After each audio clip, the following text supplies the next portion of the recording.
Bonjour, bienvenue sur jean-pierre-villade.com. Je vous propose un nouveau tutoriel sur EBP Gestion Commerciale V18 sur les règlements clients, les factures d'acompte et les bordereaux de remise en banque qui sont obligatoires si vous souhaitez tenir compte des règlements des factures dans les transferts comptables. La première chose que nous allons voir, c'est les règlements des factures et nous allons voir un cas simple où vous recevez un règlement d'une facture et ensuite nous verrons un règlement qui comprend plusieurs factures. Lorsque vous recevez le règlement d'une facture, par exemple ici nous avons reçu un règlement de 200,64 €, il suffit de se positionner sur la facture en question. Et vous pouvez soit utiliser le volet de navigation dans le menu Opération, vous avez l'option Régler une facture et automatiquement il va aller chercher le mode de règlement du client et il va même copier le règlement dans la pièce. Donc dès que nous allons faire OK, il va procéder au règlement. Ou vous pouvez faire bouton droit et régler une facture. Nous allons arriver au même résultat. Donc là je vais faire OK. Et ici, nous avons donc la facture qui est soldée. Alors, avant de voir les autres possibilités de règlement, il faut ensuite effectivement pointer ce règlement. Donc, nous allons dans le menu Opération, Règlement client. Voilà. Donc là, vous voyez effectivement, j'ai bien donc dans cet écran, dans tout ce qui est règlement client. Donc là pour l'instant voilà, il y a des soldes opérations en cours de 200,64 €, c'est le règlement du client. Donc ici effectivement vous avez plusieurs statuts, les règlements pointés, les non pointés, donc ça justement c'est ce que nous allons voir tout à l'heure, les remises en banque où effectivement donc là c'est tout ce qui vous dit effectivement qui doit être remis en banque pour être pris en compte dans les transferts comptables, et ici effectivement à déposer en banque, là effectivement c'est l'opération qu'il faut faire pour effectivement que ça soit bien pris en compte dans les transferts comptables. Donc ici vous avez une option qui s'appelle échéance. Voilà, donc là pour l'instant il nous dit que effectivement il y a un total échu de 290,13 €. Donc effectivement, si je reviens dans les pièces de vente, nous allons prendre le règlement de 192,17 et les 97,96 qui correspond bien aux 290,13 €. Donc pour ça, en fait, je vais donc faire un règlement global de ces deux factures et nous allons les pointer. Donc pour ça, je vais dans ici, donc ici, je répète, c'est opération règlement client, et je vais donc créer un règlement, donc je vais mettons dans tous, de 290,13 €, et après j'irai dire à quoi correspond ce règlement par rapport aux factures. Donc au 36, ici je vais dire que j'ai reçu par exemple un chèque, voilà, donc de 290,13 €. Voilà, donc maintenant, il faut que j'indique à quoi correspond ce règlement. Donc je me mets bien sur la ligne en question. Et là, je vais dans échéance. Et je vais aller pointer. Vous voyez, donc là, à droite, j'ai bien mon règlement. Il faut que je dise à quoi ça correspond. Donc lui, vous voyez, il me met les factures qui restent à pointer. Donc, vous voyez, si je regarde bien, voilà. Hein, nous avons bien 290,13 €. Donc il suffit de pointer tout simplement les factures qui correspondent à ce règlement. Donc là, maintenant, voilà. Donc là, elles sont bien, vous voyez, pointées. Si je vais maintenant dans l'onglet pointé, elles sont bien prises en compte. Donc maintenant, l'opération à faire, effectivement. Donc effectivement là elles sont bien soldées, hein. Vous voyez donc ici tout est bien soldé. Donc maintenant effectivement si vous voulez faire le transfert comptable, alors soit vous avez EBP Compta, donc là vous verrez quand on lancera le transfert comptable il n'y aura pas de souci, mais on peut aussi donc faire des remises en banque pour que ce soit bien pris en compte dans un fichier de transfert comptable et de le transférer soit si vous avez Ciel ou Cegid ou CCMX ou Sage. Donc ça vaut vraiment le coup de faire cette opération même si vous n'avez pas EBP Compta. Nous allons donc maintenant dans Opération, remise en banque. Et là, vous voyez, il me montre pour donc le client tout ce qui, admettons, voilà, a été réglé. Donc là, on peut faire plusieurs sortes de remises en banque. Hein. Là, donc là, si je mets tout, on aurait pu dire, je vais d'abord faire les remises en banque de ceux qui m'ont payé par chèque, après ceux qui m'ont payé par virement. Donc là, moi, mettons, je vais laisser tous. Donc là, alors c'est vrai que je vais peut-être prendre par chèque, comme ça vous allez voir. Donc je vais faire chèque. Donc là, vous voyez, il m'en montre qu'un. Alors pourquoi?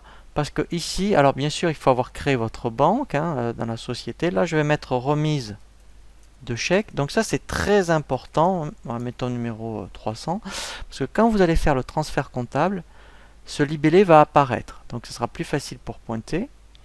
Donc là, en fait, après, il suffit de pointer cette remise en banque de remise de chèque. Donc ici, vous voyez à droite, je fais tout pointer. Voilà. Et ensuite, je n'ai plus qu'à enregistrer. Alors, soit je le fais ici, ou directement dans le menu ici, des petits boutons. Donc là, je vais valider. Et là, vous voyez, il me fait un aperçu, voilà, de ma remise en banque. Donc ça, vous pouvez le garder, même le faire valider par un responsable comptable et financier. Comme ça, au moins, voilà, quand vous allez faire vos remises en banque, ça a bien été validé. Ensuite, vous voyez, si je voulais faire une remise de tout ce qui m'a été payé par, mettons, traite, voilà, donc vous voyez, celle-ci m'avait bien été payée par traite.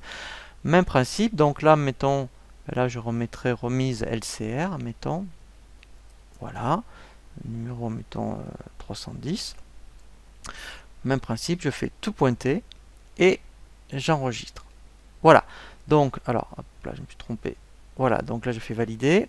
Voilà, donc là, même en plus, je peux faire par rapport à le type, je dirais, d'LCR. Donc là, je vais mettre, mettons, LCR non affecté. Voilà.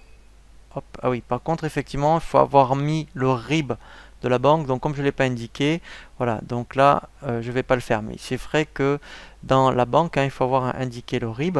Et comme ça, vous pouvez faire la remise de LCR.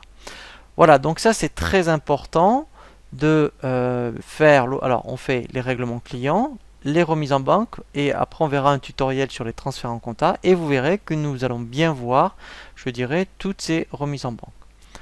La dernière chose que nous allons voir, c'est les factures d'acompte. Alors, les factures d'acompte, très important, on va faire un devis. Donc là, je vais faire nouveau. Voilà. Je vais donc, voilà, faire un... Voilà. Je vais aller chercher un article. Voilà. Très important, voilà, quand vous faites, alors je vais mettre un peu plus, comme ça on verra, voilà. Donc là vous faites votre devis. Alors on ne peut pas faire de facture d'acompte à partir d'un devis, ça ne fonctionne que à partir de la commande. Donc vous voyez, alors un exemple, hein, parce que quand on double-clique dessus, quand on va dans l'onglet règlement, allez voir, voilà. Vous voyez ici, on ne peut pas créer de facture d'acompte. Alors c'est disponible lorsque donc le client vous valide le devis, donc vous avez demandé, mettons, à compte 30%, donc vous recevez le règlement. Donc si vous voulez effectivement donner une facture d'acompte à votre client, il faudra transférer, alors pardon, excusez-moi, c'est ici, on transfère, voilà, en commande, voilà, et là, en fait, dans la commande, voilà. Je vais donc dans l'onglet règlement. Si j'ai reçu un acompte, admettons, de 50 €, vous voyez, par rapport à cette commande, donc vous voyez, après vous verrez là, c'est disponible. Donc je peux cocher facture d'acompte. Et là, le mode de règlement, je veux dire que j'ai reçu un chèque, voilà, d'un montant, voilà, de 50 €. Voilà. Donc je coche bien ici facture d'acompte. Et quand je vais enregistrer, voilà, il va me proposer, voilà, vous voyez, de générer une facture d'acompte. Voilà, et là, quand je ferme maintenant, si je vais dans l'onglet facture d'acompte, voilà, vous voyez, au 36, j'ai bien ma facture d'acompte. Donc si je veux faire un aperçu de ma facture d'acompte, voilà, ici, voilà, vous voyez, j'ai bien, voilà, ma facture d'acompte sur le numéro de... Voilà, et après, par contre, effectivement, on suit le processus, hein, c'est-à-dire que par rapport à la commande, donc là en plus on a bien le solde de ce qui reste à payer. Donc là je vais faire exprès de la transférer en facture, hein, pour aller plus vite. Voilà. Donc là je vais la modifier. Voilà. Donc si je regarde bien, voilà, dans l'onglet règlement, voilà. Vous voyez, donc j'ai bien la compte qui a été déduite. Donc si je fais un aperçu de la facture, je vais bien en plus avoir la compte qui a bien été déduit. Voilà, donc là, vous voyez, voilà, je le vois bien. Donc, vous voyez, total des règlements, 50. Voilà, et après, on reprend le circuit classique. Hein, quand vous recevez le solde, vous faites bouton droit, régler une facture. Et après, on fait une remise en banque. Voilà, donc très important, hein, lorsque vous faites des règlements clients, vous pouvez vraiment, et moi sincèrement je vous invite à aller jusqu'aux remises en banque, puisqu'après lorsque vous faites le transfert en compta, donc c'est l'intérêt, hein, ça vous évite après en comptabilité de faire des règlements clients, de faire ce qu'on appelle les remises en banque pour que ça soit bien pris en compte dans votre fichier de transfert comptable. Je vous dis à très bientôt sur jeanpierrevillette.com pour un nouveau tuto.